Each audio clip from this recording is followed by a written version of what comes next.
जय श्री कृष्णा। राधे राधे। आज की कहानी पुण्य कर्मों का फल कैसे मिलता है, आइए कहानी सुनते हैं। एक बार नारद ऋषि पृथ्वी का भ्रमण कर रहे थे। तब उन्होंने देखा कि पृथ्वी पर ज़्यादातर प्राणी जो धर्मात्मा पुरुष है, संत है, दूसरों की भलाई करते हैं, वह ज़्यादातर दुखी रहते हैं। यह सब देखकर उनका मन बेचैन हो उठा और वे अपनी शंका के समाधान के लिए बैकुंठ को विष्णु भगवान जी के पास आए। वहाँ जाकर उन्होंने श्री विष्णु भगवान और माता लक्ष्मी जी को प्रणाम किया और नारद जी को देखकर विष्णु भगवान ने कहा, आओ नारद, क्या बात, तुम बहुत चिंता में दिखाई दे रहे हो, तुम्हारी चिंता का क्या कारण है। नारद ऋषि बोले, भगवान, मैं अभी पृथ्वी का भ्रमण करके आ रहा हूँ। मैंने देखा है कि ज्यादातर प्राणी जो आपका सिमरन करता है, जो सच्चाई की राह पे चलते हैं, उन्हें हमेशा दुख ही क्यों मिलता है।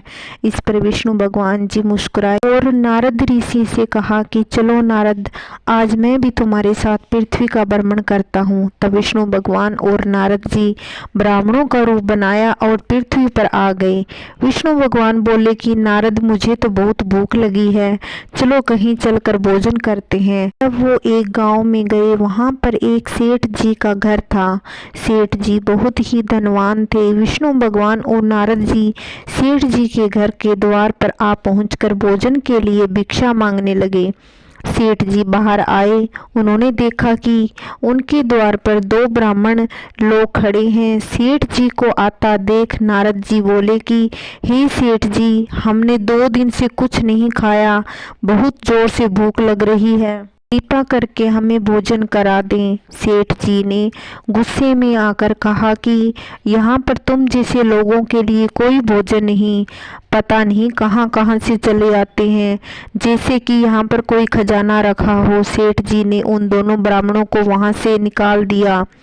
नारद जी बहुत क्रोध में आ गए। उन्होंने विष्णु भगवान से कहा कि हे भगवान, आप इस सेठ को श्राप दे दीजिए, यह सेठ बहुत ही क्रोधी स्वभाव का है और कंजूस भी। तब विष्णु भगवान जी मुस्कुराए और जैसे ही पीछे मुड़कर विष्णु भगवान ने सेठ जी को देखा तो विष्णु भगवान के मुख से निकला कि जाओ सेठ जी, तुम्हारे घर में लक्ष्मी की खूब वृद्धि होगी। यह सुनकर नारद जी आश्चर्य में पड़ गए और कहा कि भगवान, इसे तो आपको श्राप देना था और आपने तो इसे लक्ष्मी की वरदान दे दिया। विष्णु भगवान ने कहा, चलो नारद, चलते हैं भोजन के लिए कहीं और चलते हैं, मुझे बहुत जोर से भूख लगी है। तब दोनों ब्राह्मण चलते चलते एक कुटिया के समीप पहुंचे। उस कुटिया में एक बुढ़िया माई रहती थी।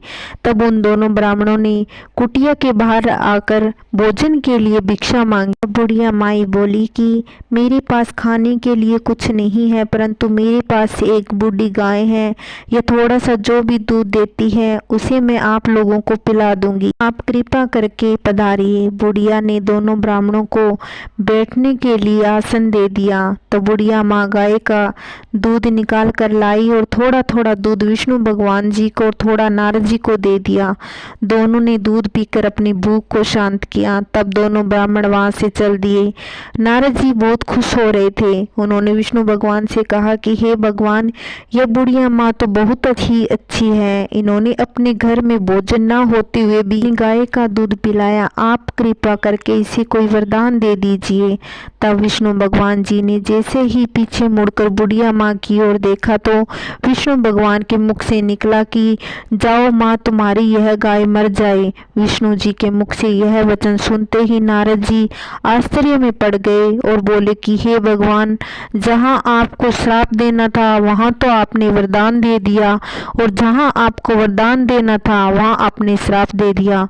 तब विष्णु भगवान मुस्कुराए और बोले कि नारद, यह बुढ़िया माँ तेरी मेरी बहुत ही बड़ी भक्त है, मैं नहीं चाहता इसे किसी तरह का दुख हो। नारद जी बोले, परंतु भगवान, जब इसकी गाय मर जाएगी तो इसे बहुत दुख होगा और आप कह रहे हैं कि आप इसे दुखी नहीं देखना चाहते। तो भगवान बोले, हे नारद, क्योंकि प्राण छोड़ते समय यदि इसका ध्यान इसकी गाय में रहा कि मेरी गाय का क्या होगा, ही मेरे मरने के बाद इसे कसाई तो नहीं ले जाएंगे।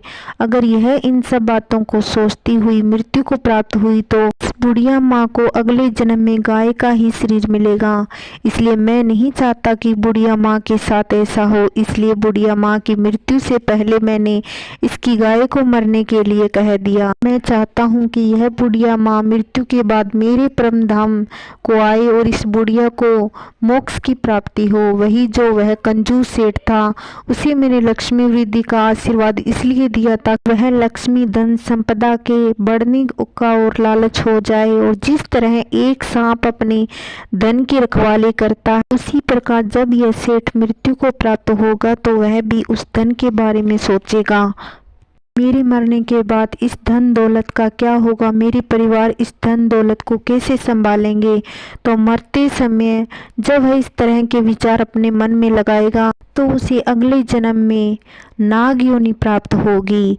हे नारद मुनि, मैं चाहता हूँ कि मेरे भक्त लालच, अहंकार, क्रोध, काम, मोह इन सब से दूर रहें।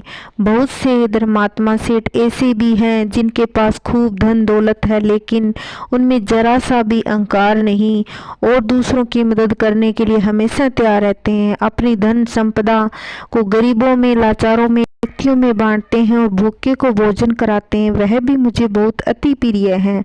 जो निस्वार्थ भाव से लोगों की सेवा करते हैं, वे लोग पृथ्वी पर सारे सुखों को भोगकर अंत में मेरे परम धाम को प्राप्त होते हैं। बोलो बांके बिहारी लाल की जय। जय श्री कृष्णा, राधे राधे। अगर मेरी कहानी आपको पसंद आती हो तो प्लीज़ सब्सक्राइब नहीं किया तो कर लीजिए और लाइक वाला बटन दबाइए।